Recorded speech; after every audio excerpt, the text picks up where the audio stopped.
Greetings and welcome to my shop. This is another of the slightly different format videos, but I think you guys might find it interesting. It is a different topic, but I'm working in the garage. I have a little bit of a project I've got on the go where I'm adding reflective foil insulation to the ceiling, the underside of the roof deck. And what this material is a plastic film, probably polyester, maybe polyethylene, that has been coated in aluminum foil. And the reason they do that is that aluminum is a low emissivity material. What that means is it does not absorb infrared, it reflects it. And it also does not emit infrared. So even if it's at a higher temperature than ambient or whatever, it's not going to radiate that heat downward. Now I've gotten about 40% of it done already.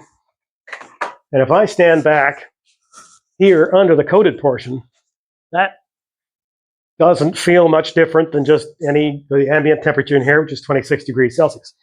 If I instead go over under the uncovered portion, I can just feel the heat radiating off it. It's noticeable difference in comfort. And I bet once this is all covered in, it's going to be more dramatic.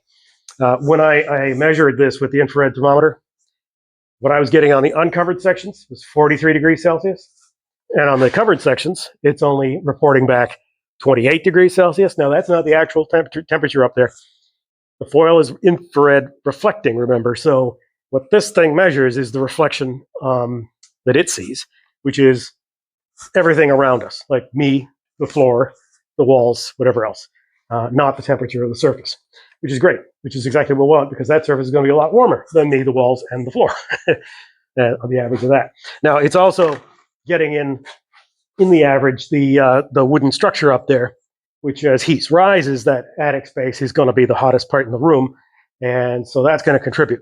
Now, I'm hoping that once the full coverage is done, that'll drop the temperature up there, and that'll reduce the radiant heat component from that as well. That's what I'm hoping for.